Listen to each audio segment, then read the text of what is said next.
You're listening to Permission to Shine, the podcast. Stories of overcoming obstacles and finding self-empowerment with Sherisse Bisram, Inner Power Activation Leader. The Oxford Dictionary describes permission as the action of officially allowing someone to do a particular thing, consent, authorization. What if you were that someone and you gave yourself the permission to be everything you wanted to be and more? No more playing small and accepting less than. You are worthy of the life of your dreams, regardless of what it is that you've been through. And honestly, it's exactly what you've been through that shaped you into the version of yourself that you are now. Like a diamond, you've endured so much, but instead of breaking, you have become stronger and brighter. And if that's not a reason to shine, then I don't know what is. And if nature can do it, then why the hell can't you? You are brave, you are strong, you are powerful, and you are enough. Hear my call and give yourself the permission to shine, because you don't realise how many people are inspired by your light. Hi everyone, this is episode 30. I can't believe I've done 30 episodes, mental. But I'm so excited to introduce to you today Nicole. Now, I found her on social media and she's always been posting really intriguing things, and it was just one post that got me, and I was like, I need to speak to this woman. I need her on my podcast. So hello, Nicole. Welcome all the way from New York. Hello, everybody. It's great to be here this morning. Thank you so much for asking me to be on the podcast. I'm so excited to be here. Yes, no, thank you. Yeah, I really appreciate it. And also, could you just tell us, your title and what it is that you do? Sure. So I have a brand that I started called Wall Street Girl Next Door, which is the page that you found on Instagram. And I recently just started my own podcast that is part of the brand called the Money Diaries. And so I started Wall Street Girl Next Door last year, almost a year ago, to empower people to have a healthy relationship with their money. So a little background is I work in finance. I work at a bank. I've always worked in wealth management, and I help people who already have money and what to do with it and how to help them grow and reach their goals. But then I realized like we completely missed the mark on trying to help people have a healthy relationship with their money, which is exactly what my brand is all about. I want people to have a healthy relationship with their money. So the tone is to help break down fear and shame that we have around money, because we never talk about that part of money at Absolutely. all. No, I love that. Thank you so much. And I think, like you said, it's so important, especially because I think, even within my field of, manifestation and things like that as well, sometimes our Yeah. body can't hold that money. So, a lot of people Yep. will bring it into their lives and then not know what to do with it, and or not think they're worthy enough of receiving Yep. that. So it's all of that tied Exactly. in. No, thank you. That's so exciting, and I can't wait to pull this all apart. So please start by telling us about your story and kind of how you fell into this, from the start. I'll give you the floor. Sure. Yeah, so I did a stock picking challenge when I was in the 6th grade where we just had to pick a handful of stocks and track them for a month. And I just became in love with the whole process. And that's when I knew I wanted to go ahead and be in finance. And I went to college and did economics, and I just knew I always wanted to help people. I've known that my calling is always to help people, and I always wanted to help people with their finances. And so I started working in the financial industry over a decade ago, and as soon as I got into the industry, I was helping people with financial planning, personal financial planning. I immediately saw that we don't promote financial literacy as much as we need to. And I saw that the whole financial industry is geared towards people who already have money, and a lot of money, not just a little bit of money, but people who have financial advisors and get that advice and that support have already reached a certain high economic level. So what happens to everyone else? And that, as soon as I got into the industry 10 years ago, I just said, I have to somehow reach these people. Like, these are the people that I want to help. And I would just sit there and think about, like, how am I going to do this? Like, how, and posting on social media for financial literacy wasn't a thing back then.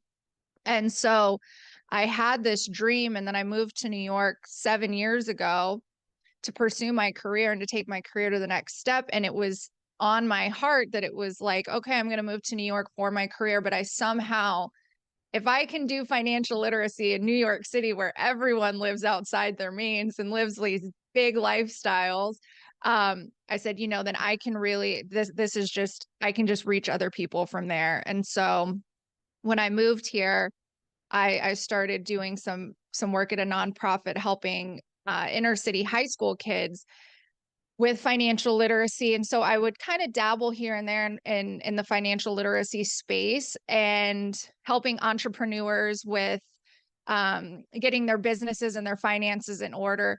But it's still, I still was like, we just are missing the emotional and the mental aspect of how do people, like, the thing is, and this is the most like mind-blowing thing that most people don't believe, if you make more money, it doesn't take away your fear and it doesn't take away your shame. You don't all of a sudden, have $1 million in your bank account and then you're like, "Oh, I feel great about this and I have a healthy relationship with my money." So I think the financial industry completely misses how to teach people how to, like you said, like to feel good with their money, to have that healthy relationship where they're not living in fear and shame. And we don't even talk about money because money is this taboo thing that as a society we don't even talk about. If people start talking about money, people get like, "Oh my gosh," like it's very triggering and uncomfortable. And that I think builds to the shame aspect, because we don't talk about like if you're struggling, with debt or anything, who do you go to for that?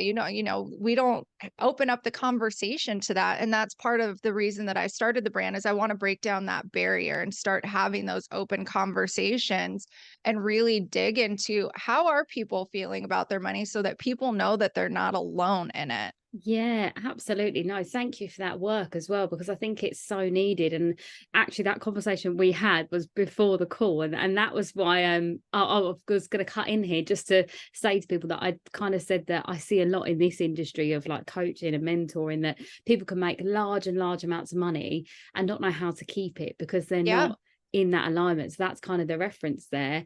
But it is so it's so that, and could you please explain for anyone that didn't know what it was, what financial literacy means? Because I think that sure. would be a great thing for anyone that's confused. If anyone's confused, they might not be, but I just Yeah.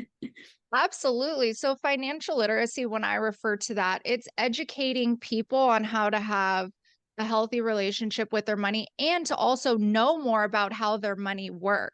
And Mm, so I know that there's this stigma around, finances and people start saying these terms and then people kind of shut down and they're like, I don't understand what this is, it's just not meant for me. So financial literacy is making things approachable, making finances and things involving your money approachable so that you can understand your relationship and how it all works together. yeah, absolutely. Thank you for sharing that. And you're so right as well about the shame around money, like how we don't talk about it. And I think what I found coming into the entrepreneur space is that the circles I'm now in, everyone's quite comfortable to talk about money. But outside of that world, that, people have created, especially, female entrepreneurs that I'm in that space. But outside of that, in the normal everyday life, people don't talk about it. And actually, a group of my best friends now, we are having these conversations more openly because we're all comfortable with each other. But there would have been a time where we wasn't. And I think in the UK especially, and I know that obviously the US are probably going through it too, is like there's almost like a bit of a financial crisis at the moment, especially for us with Brexit and like everything that happened, like, with Ukraine and everything like that. We're all kind of getting the knock-on effect, mortgages and all the rates have gone up. So I think there's a lot of fear around it as well, as we were saying. So it is, yeah, it's so spot on that we need to understand what we can control in this situation, because I think there's a lot of power that we have within this that we're not aware of, and we'll definitely dive into that a bit further. But I just wanted to ask, kind of before we go forward, what was your relationship like with money growing up? Did you have like a stable ground? Was it something you had to build on? What was your relationship with money?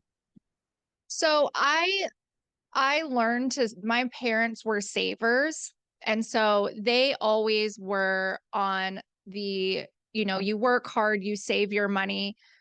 which then turned into fear of spending money.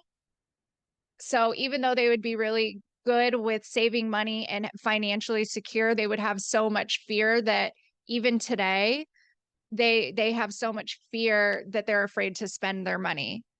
And so I wasn't even aware that I then carried that fear with myself. And so I did grow up with the foundation of, saving is important. And so I always had that. But then I've 100%, I have had a lot of struggles with money. I have gotten myself into debt and and debt's one of those things that I'm actually going to be doing a podcast episode on soon, probably a couple, because I feel like it's a really loaded topic with lots of different angles. And I mean, talk about like that's where a lot of people hold shame. But, back in my younger days, I was using debt to buy things that were very fleeting, that I didn't need, that weren't even necessarily for me. It was, to impress other people or to keep up with other people. And then I got myself into a lot of financial trouble and put myself behind. And then I'd have to dig myself out of the hole. And I learned from that. And like, that's okay, because I know how it feels to have that. And then I've also not had debt and been very responsible with my money and done save, and been saving with my money. And so and been able to save for trips and see that when I put my money in the direction that I want it to be going, how much differently it feels, then that's really where you see the shift with your relationship with your money, is when you start seeing, oh, if I do these things and my money's going to where I want it to be going, then it starts, you just need some momentum. And so, and I was actually just talking with my therapist last night, about there are some things right now that I'm investing in myself very heavily, in my support system with mentors and coaches. And it's just, this year has just been a huge investment in myself, and I've had to put some of that on credit card. But that's okay with me because I see it as an investment instead of, this is bad, I shouldn't be doing it. It's like, no, this is going to help me get to where I want to go. And so it's also breaking down, people thinking that we can't, use debt. And so it's just, that's just Yeah. part of the mental aspect of it too. But so that's a little bit of my Yeah, money no, story. thank you for sharing that. And I think it's really important for people to understand where you stand with money as well, knowing that you've been on both sides.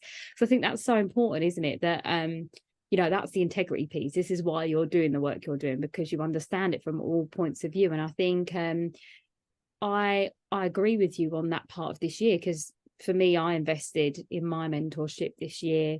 Big investment, and that was like all of my savings that I put into that. Yeah. And I then spent all of that money, and I had this weird energy exchange in my body that was not prepared. So I think mentally I'd prepared myself to give over that money, knowing that it was the investment in myself, but energetically I wasn't prepared for how that would feel. And it almost felt like poverty. Like I felt like this feeling of poverty. And I think for me, what I realized, and I don't know if anyone listening would probably resonate with, but almost that money, saving that money, because I came from a low income household, money was hard to come by. We all worked really hard. I worked 3 jobs my whole life. So saving that money was a long process. I say long process, probably in the last few years I saved up that money, because I was planning to move to America, and that was going to be my little savings part and all of these things. And then when I couldn't move, I was thinking, okay, do I buy something in the UK? But again, as a self-employed dancer at the time, it was going to be hard to buy. So I just thought, you know what, I'm going to take this business seriously now, and I'm going to do this. So I was all mentally prepared for it. And then when I gave that money over, and I did it in installments, so I could kind of still manage my life, it was really interesting for me to see how I'd kind of sifted into a lack mindset. And I was then trying to claw back that money in other ways. And it was just really toxic. So it was almost like it took me to the end of the time where I'd finished the mentorship, that I had to look at it in a completely different lens. Like you just said, it's an investment, and it's understanding that money has a place for us in different ways. And my friend calls it a vehicle. So she's like, money's the vehicle. So it needs to get you to where you need to be. So you can't Yep. always see, you don't always know the direction. You just trust that the vehicle is going to get you from A to B. And I thought that was a really interesting way to look at money, because I think I'd worked so hard to get to that point where I'd had it, that almost giving it away felt like I was giving like a part of my authority away almost. And then that was probably the last layer of this toxic energy that I feel like I'd held for a long time, the survival. And it was almost like going back into survival mode to come out of it the other side and be like, wow, you know what, I'm coming out of this journey a completely different person now, which is so lovely. But I just felt like I'd share that because it was really on topic for what you were saying. But also within that, I had a conversation the other day with some training that I was doing, and it was just saying about if you had to invite money to tea, like what would the experience be like? And before, it would have been a very like weird exchange for me, but actually when I said my point of view, I felt like having an afternoon tea was almost like you pass money, the pot passes it back to you, and it's like this exchange of two ways. So I just thought that also was interesting. I love that. Yeah, because it's, for me, obviously the mindset stuff is all of my forte. So it's like almost connecting like what you do with almost with what I do in a strange way, like this interconnection. But yeah, I'd love to kind of know, for you in your life, you know, like with these ups and downs with money, like what was the moment when you kind of decided that you're going to take your power back, you know, your permission moment? What Yeah, so that I feel like is an ongoing thing that I constantly have to do. And I reached a point, and this was actually not that long ago. So maybe within like 2 years ago. So I've been working with she calls herself a personal power mentor, but I've been on this deep healing journey with my mentor. I've known her since 2016. She actually used to be my yoga instructor here in New York, and then she started her own business during the pandemic. And I've been working with her for about 2.5 years doing this deep healing work. And I knew I needed to do it, but I had so much resistance to the financial commitment. And every time I would make the commitment, I'd be like, oh, like I'm going to do it, but I can't do it. And I shouldn't do it. And my brain would say, like, you can't afford this. Like, you should not be doing this. But then I just knew within my soul, like I needed to do this investment in myself. And I've invested, and I'm still, working with her. And so it's been a continual investment that I've just had to let go of that fear a little at a time, because this investment in myself is the greatest thing that I could be putting my money towards, because this is what comes back to me like in spades, like these are the dividends that pay off, is when I invest in myself like this. And I just had to let go of that fear. And, you work in manifestation, it's trusting, it's like starting to trust the process, and that this is where I'm at today, but I'm not going to be here forever. But this is what I need to get me to where I want to be. And if I'm not mentally able to be there, I'm never going to be able to get there in my life. And so I've had to gradually let go of that fear. And that's like continual. Every time I make a big investment, like last night, I just invested in like a new spiritual like therapist that I'm working with. And that was a little bit of an investment. But this time, like when I gave her my credit card last night, I didn't have that fear. And we even talked about that because she works in manifestation as well. And, she said, what's your goal? And I said, next year I will be debt free, but I need these things in order to get me there. So 2 years ago, I wouldn't have been able to do that. I would have like sat there and ruminated in the fear, but this is like a continual process of like, even when you stretch yourself, and the more that you stretch yourself and commit to yourself, because committing to yourself is also can bring up a lot of fear too. And so, but it's one of those things where now it's like, I know that I need these things in order to get me to where I'm going. And I just have faith that the things that I'm also investing in are helping me, and they're not the things that I'm trying to fill voids with. Absolutely. That's the difference. 100%. And I love everything you said then, because that's kind of the journey that I try to take my clients on before they sign, is exactly that exchange. Because, I manifestations are byproducts for me of high and deep self-worth. So that's the end goal in working, my clients work with me, because I do the trauma healing. So it's all about unpacking, you know, the blocks that we've had in our mind, body and soul, and like work, I kind of hold my client's hand and I walk them through that journey. And exactly what you said then about giving yourself that permission and knowing that you're invested in yourself, and that's going to pay you dividends in every single part of your life. Because ultimately, I think we've all got this blueprint of, you know, whatever we've been through in our life, and we've carried that with us, and we get to a point where like, I don't want that for myself anymore. And it seems like you came to that realization and that turning point where you were like, if I keep doing this, I'm going to end up with the same result. So it's like, I need to invest in myself now in order to have and be the version of myself I know myself to be in the future. And it's really wonderful to see, you know, that on the other side, because this is exactly why, you know, we all want clients to work with us, is for this reason, because the outcome of it is exponential, isn't it? There's no limit to what can be achieved. And it so is that, because I even thought that with my mentorship, like mine was more for business. And I feel like I was expecting to see the dividends instantly, but actually it's been a slow process of unveiling each time. And I'm like, every time I do something or something new happens, I'm like, I wouldn't have known that if I hadn't done that. Or, you know, and it's seeds, isn't it? You plant all of these little seeds and they're all blooming in their own time. And I think that's the beautiful thing about investment and trusting, as you said, you know, having the faith in yourself. And I think that is a massive part of this, isn't it? Like we're saying about this exchange of money, it's that trusting in yourself and putting yourself first as a woman. Like, wow, isn't that such another hot conversation we could have on that? Oh yeah, big time. Big time. I also like very much think that the universe supports you when you make those investments, and then you show how seriously you're taking the investment in whatever it is that you're investing in, you know. So I think that always you know, shows the universe just really that you're in it. Yeah, I completely agree. And I think that was my turning point moment as well. It was like, I've been kind of talking about it. I've been like going around the edges about making this into a business. And then when I invested, I was like, right, I'm telling the universe, this is really it. This is what I'm doing.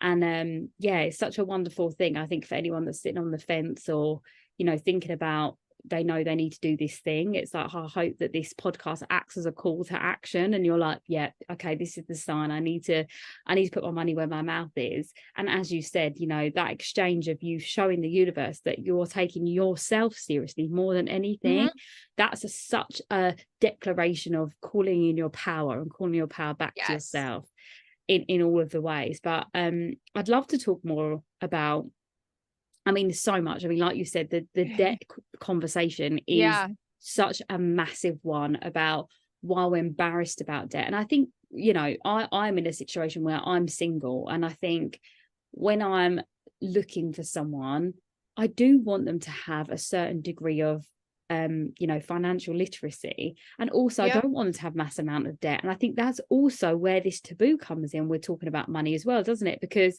I think for men it's hard, because women want men that earn a lot of money and are the breadwinners. But equally, in our own right as women, we do want to have our own money too, and we don't want to be passing our debt on to other people. So there's a lot of shame and blame loop within money. And I guess if someone was in debt at the moment, what would be your advice to kind of manage that emotionally? Yeah, so I think one is just to explore how you're actually feeling about your debt. So what I notice is people sweep it under the rug and they're like, this is this thing that I have that I don't want to talk about. I don't want to look at it, but it's there and it kind of like sits behind me, just like haunting me, right? And that's how people feel about their debt. So one, it's like, let's come into a relationship with the debt. How are you actually feeling about it? How does it make you feel? And some people are like, oh, you know, I don't care. It's just this thing I have. And I said, okay, but let's make sure that's actually how you're feeling about it. And then when you start digging a little deeper, it's like, yeah, I don't like it. It feels like this burden that I carry. And so it's really identifying and being able to say exactly how you feel about it. And that, like with money across the board, is it's really starting to identify, like, what are the words that come up, like when I say the word debt, like, what do people think of? Like, what are the first three words? And it's just like, that's going to tell you how you feel about your debt. And then how do you want to feel about it? What are your goals for your debt? Because that's always something that with my clients, I don't like to define their goals for them. I need my clients to tell me what their goals are. Some people, their first thing is, I want to be debt free, get me there. Other people, it's like, I want to pay down my debt, but I want to travel and I want to build my emergency savings and I want to do this. And it's like, okay, like those are two different plans right there. You know, those are two different paths forward. And so I always like people to tell me, like, what do you want to do with your debt and how do we want to tackle this? I don't want to sit there and tell people like, you need to pay this off and, you know, get this off your balance sheet as quickly as possible, because then I think that that comes from a place of like building in the shame of like, you know, you have this thing, you need to get rid of it. And that completely just goes against what I try to help people, or what I do help people with, and what the tone of the brand is. And so it's one, identifying how you feel about it and how do you want to feel about it.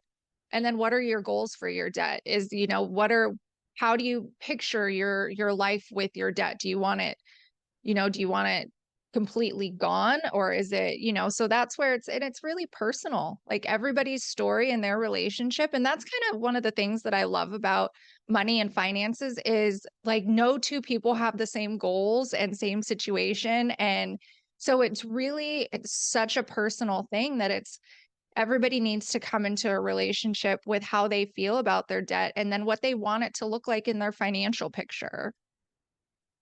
Yeah, absolutely. I love the way you talk about all of this, Nicole. I could listen to you speak about it all day. I feel like there's a real grounded approach to everything you do.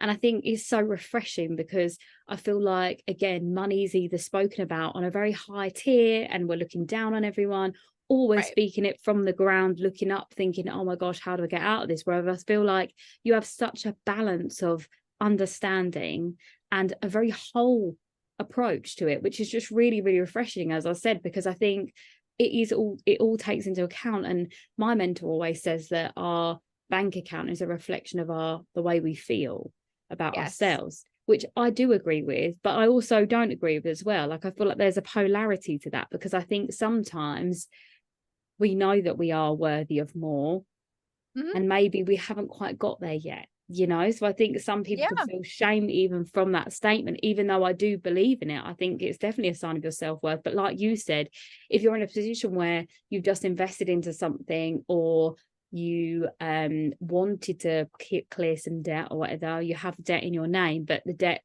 bought you a house, or, you know, bought you something you needed, I feel like it shouldn't just be the number of the bank account that defines you. No. It's your whole approach to it. And I think the way you look at it is very that, you know, it's like a whole human being rather than just how good your arms work, you know, which is like, that's what I Yeah. think from your approach there, which I love. And I wonder, I mean, for me, this just screams out that it needs to be in schools. Is that something Oh, they teach yeah. in America, or is it not taught? Not really, but there is a huge push. I mean, there needs to be more of a push, I Mm, think, at the high school level as people go into adulthood, and then also at the college level as people are now leaving. This is like, you know, when people leave college, that's really like when you enter into adulthood. You're no longer a student anymore. Like you yeah. go into the job market. This is where people can start making money. Like I think at both levels, there really needs to be financial literacy. And I think it needs to be continued all the way through adulthood, because our financial situation changes, and you could have, you know, a great financially secure job, and then that can get taken away from you and the rug Mm. can get ripped out from under you. And so I think that it's continual and that people need to have that support and those resources as they continue through life. And just on the last thing that you said about the bank account, so what I always like to tell people is your spending will tell you where your, you know, where you're spending your money will tell you how about your financial situation. And also like looking at the bank account, like that's where I like to look at wealth. Like people think wealth like big bank account or fancy cars. Hmm. But wealth is way beyond money. And I always want to teach people that wealth isn't just about having a lot of money. Wealth is about time and health and friendships and being able to have the resources to invest in those things. So it's not just about a bank account balance, because I did a post about this where it's like, let's say somebody makes $500,000, but they work 80 to 100 hours a week and they don't have time to do hobbies or invest in their mental health or their relationships. And maybe, but they have a padded bank account, but then you have somebody who makes significantly less money but lives comfortably, has time to do the things that they want, has time to invest in friendships and relationships. Like, who's the wealthier person? I love that so much. And I think Bob Marley did an interview about that, and someone asked him, are you rich? And he said, my rich and your rich are very different things. He says, I have a very rich life, but it's not the rich that you know. And Yeah. it is so that, isn't it? And I love that you bring that up, because I think it's so important. Like you said, you can have all the like actual tangible money in the world, but if you don't have the time to spend it, or Yep.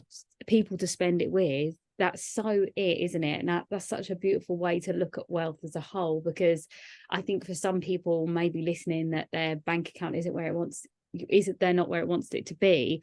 I think it's that understanding that, are you able to eat decent meals, the Yep. meals that you enjoy? Are you having those meals with people you love? And even if you're not going out to dinner, it's like, are you able to cook for your friends and family? Are you able to go and get that little coffee and sit in the coffee shop once a week to yourself, pay for your classes that you like to do, or send your children to the classes they like Right. to do? That's very wealthy. And I think we get so caught up these days, especially with social media, don't we, about how, like you said, about this perfect world and ideal. And it's like, actually, these people that are posting, their brand new Chanel bags every week, are they really Right. truly happy? I mean, maybe, but maybe not, Right. right? Right. Exactly. And that's just where, and wealth is also a personal thing. Everybody gets to decide what wealth means to them. Mm, I don't like to generalize it, because maybe some people, they want to have more time, it's just really, and I always challenge people is to really think about, what does wealth mean to you and what does a wealthy life mean to you? Like, if I like paint a picture of like your wealthiest life, like what does that look like? And everybody gets to paint that picture for themselves, and it's not necessarily always going to be yachts and Saint Tropez, right? That's not mm. always going to be the picture that people paint. People want to have, family and time with relationships and friends, and to do the things that they love. And so I just always challenge people, because I don't think that we ever really think about, like, what does wealth actually mean to me? Yeah, so spot on. I think with doing this kind of work now, I think especially mindset and stuff, I think I've always, since I started that journey of my own healing, I think I always got quite clear on what I wanted my life to look like. And every step of the way, it's that element of freedom, like what you're talking about there. I think to be able to do what I want, when I want, with who I want, is such an important thing. And that comes with obviously building financial support. But for me, fundamentally, I'm a service-based business, so I want to be helping people as well. So I think it's such a great question to ask anyone. That's a great thing. If you're driving right now, don't do it, but when you get home, write down, what does wealth actually mean to you? Yeah. Because then I guess this probably goes into the next bit. What I was going to ask you is, how can we start to get more financially literate? Like, what are some top tips that you have for us that we can do starting right now to kind of help us get better at it?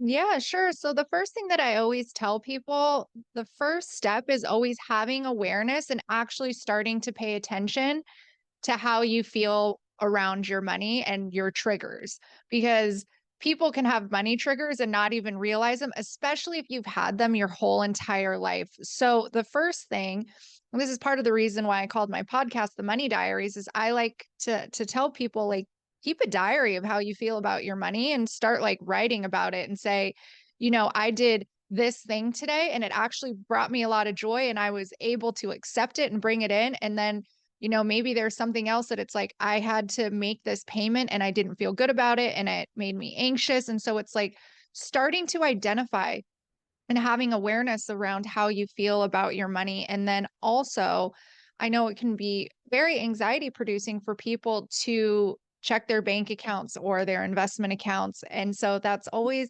starting to break down that fear is just going to be by doing that consistently. And so I always tell people, like, start to have a relationship with your money. And this is something that I talk about, like financial health on the next episode of my podcast is financial health. Like when we think about health, we never factor in financial health. Like we always talk about physical health and mental health, but our financial health affects those things. And so it's like starting to come into a relationship with your financial health and give it the time and attention. Like if you go to the gym or do yoga, you know, for your physical health, and you go to therapy and meditate or whatever you do for your mental health, like what are you doing for your financial health? And so that can be starting to check your bank accounts and being familiar with your money and seeing where it's going. So tracking your spending is so crucial. And that's building that relationship with your money, because a lot of people, it's like money in and then money goes out. And I don't know what happens in between. But you know, I have money left over at the end of the month, and some people don't have money left over at the end of the month, but like, where's it going? What is it doing? And so it's really building that relationship with your money. It's so important because I think people don't realize how emotional it is. And so when you start to build that relationship, you start to have a healthier emotional relationship with your money. And then once you start to do that, start thinking about what you want your money to be doing for you. Where should it be going? What's the direction? If you're not tracking your spending or making any goals, then your money's just kind of going all over the place, you know? And so when you give your money, when you start defining goals, little goals, like start with something small, you know, and make big ones that seem ridiculous too, you know, and everything in between.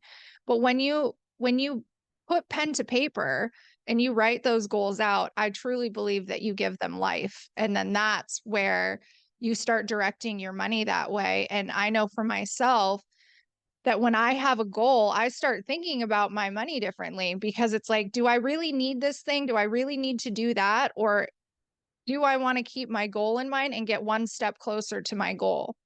And that's how I reach my goals, is because that's the mental part that we start to shift our habits and behaviors. And it's really difficult because people cannot in the beginning, because people cannot be used to doing that and to just kind of spending here and there and doing whatever they want. But when you start to make those shifts, that's really where you just have so many big shifts that start happening once you get that momentum. And so those are really the places that I like to tell people to start. Yeah, absolutely. That's so spot on. And I think that's some of the things you've listed there are things I've had to do myself. So I completely resonate with everything. And, you know, journaling's a massive part of the work that I teach. I have a journal that I've created myself. So I 100% I'm on it. And I actually, when you were talking, I was thinking, you're going to write a book one day. You're going to write a how-to book one day for sure. Like everything you were saying, I was like, yes, I need to read this. Like, absolutely. Because it really reminds me of Rich Dad Poor Dad, you know, like the way you're talking about this, but from a very understanding, like I said, grounded, everyone can do it approach, which is so what we need in the world right now. And another thing, I was getting like this visual representation of like almost like money being like a dam, you know, like lots of water in this area. And it's almost like you have to create little streams for the water to go down in order for it to build and fill up somewhere else. So it's almost like pouring it into somewhere so it has somewhere to travel. Otherwise the dam just gets so overflowing that it either breaks and you end up spending it on something you don't want, right, or you have a mass amount of savings and then, like you said, you get too scared to spend it. So it's like almost like if you create these little almost like funnels where it can go. And you know, I think about times in my life where I've worked really, really hard for something, but knowing that I was going to travel, or, you know, I was going to go and do a really amazing holiday, like these things that I've mentally prepared for, out of nowhere, I just found the money. I picked up the work, I did the thing. And I feel like I've always had quite a easy approach to money as I got older, because I just felt like I'll work harder and make more. But now the shift for me has been, I don't need to work harder, the money will come. And I think that's a different level, isn't it, of mindset work that is probably not everyone's going to go to that approach, because obviously I'm now like soul spirit led and all this stuff. But, you know, from a Yeah. very grounded approach, I think giving yourself that clear guideline, you know, writing these things down so you can see it in front of yourself. Like maybe you feel like you have a good relationship with money, but actually writing down how anxious you felt about checking your account or, you Right. know, paying that bill will give you that real clarity to see that actually there is something there. Like I remember when I very first did The Secret, and it says about writing down on the bills that you get through, like writing down paid with thanks or something like that on the top. And I started doing that. And like now, every time something comes through the post, instead of me thinking it's going to be a bill, I'm like, oh, this is going to be a check. And one day it was a check. And I was like, Yeah. yo, this is It the thing about works. Look at mindset, that. right? Yeah. If you have that Yes. idea, it will absolutely be that. And I think we just don't realize how much power we hold. Oh, yeah. And I think, you know, you're saying all of this, it makes it so clear. And also something really important that you said, you've mentioned it a few times, and I keep forgetting to say, and I was like, yeah, I'm going to remember it this time. It's the 1% difference, isn't it? You know, the small steps that we repeat daily takes our trajectory from being even to actually growing. I think it's that, just that small little thing. And what happens with your comfort zone is it's just a safe space and nothing grows in it. So it's almost like you have to test yourself every single day to push one step further, like the stretching that you were talking about. And then when you realize, all of a sudden, it's like if you wanted to do the splits, for example, if you stretched every single day for a year, you would 1000% be in the splits. It's inevitable. And that's just like being comfortable with money or receiving money. It's all of that. And the great thing about that stretching is knowing that if what the worst case scenario happened and you did lose it all, because you know how you got it, you can make it back. And I think that's also power in that knowing, isn't it? That knowing that you can make it back. And also, as well, a massive, huge part of this, which I feel like we've loosely covered, is that the money doesn't define you. No. It Yeah. doesn't make you a better person if you have more money in your account. No, not at all. And that's just where I think there's a perception that is the case, and that, you know, more money will solve all my problems, you But know, and that's just not the case, you know, and then I'll have a healthy relationship with my spending, and I won't be overspending, and then I won't have fear at night. And then it's just, I can tell you firsthand, because of the clients that I work with through my job, that is not the case. And I think also on the other side of that, I think if you've never had large scale amounts of money, that sometimes there's quite a malicious look at people that do have financial wealth. Yes. And I think that also needs to be looked at and addressed, because I feel like maybe to some extent I was that person at some point away, but now I look at it in a very different way. And I'm like, everyone is just human, and their life is their life. The way that they've chosen to live is their choice. I don't feel like someone's better or worse for having that money. And you know, now if I see someone on holiday on a yacht, I'm like, yes, queen, slay. Whereas a part of me before would have been like, oh, look at them on a yacht. Yeah. Do you know what I mean? Now I'm like, yes, you better take 500 photos and post them, and I want to see them all. Do you know what I mean? So it's about Yeah. healing that, because there's a part of us Right. that's envious or jealous of that. And I think that's also something that needs to be looked at, and you'll obviously find that when you start writing about it. Yeah, exactly. Because that's the emotional and energetic relationship that we have with our money. So when we have those reactions, that's exactly what we should be journaling about. Is I saw someone's Instagram post, or I went to dinner with a friend and she had this, or she was talking about this trip that she's taking. That reaction that you have, good or bad, if you react and then you immediately feel tightness and tense and judgment, write about that, explore that, like really dig deep on it. It's like, why did I have this reaction to what this person has? Or maybe, like you said, now you've gotten to a place where you're like, yeah, look at you. I bet you worked really hard for that trip, or for that whatever it is that you have. And it's like, celebrate that as well and say, you know what, like a year ago, I wouldn't have been able to be here, but now look at this shift that I'm having, you know? And now it's like, because that's the exact mindset that drives our relationship with our money. Those Yeah, sneaky things like that, that's what drives our relationship with our money.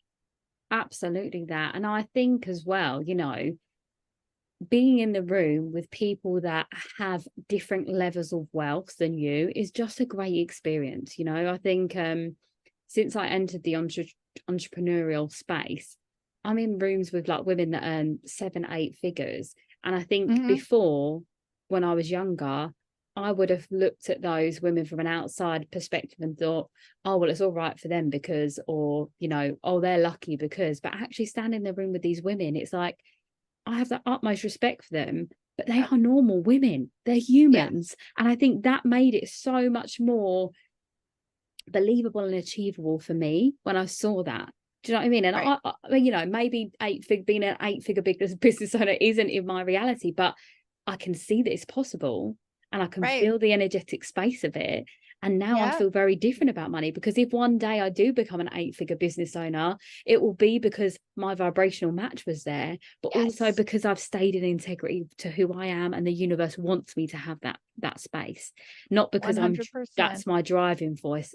It's because I'm a match to that energy. And I think that's a nice space to be in. It's a beautiful space to be in. I mean, and that's a powerful space to be in. Yeah, it's taken a long time to get to here, but I think, you know, that growth journey, I think it's nice to be able to reflect on that. And I didn't realize how much I'd worked my money mindset until this last week. So it's been quite nice actually to have you on this week, because I did another call with a company that I work with. I give them my support and advice, and they had someone in delivering money mindset workshops, and I was just kind of back and forth with feedback, and then some of my answers everyone was really intrigued about, and then the coach was like, yeah, well, you clearly have worked on your money mindset. I was like, you know what, I really have.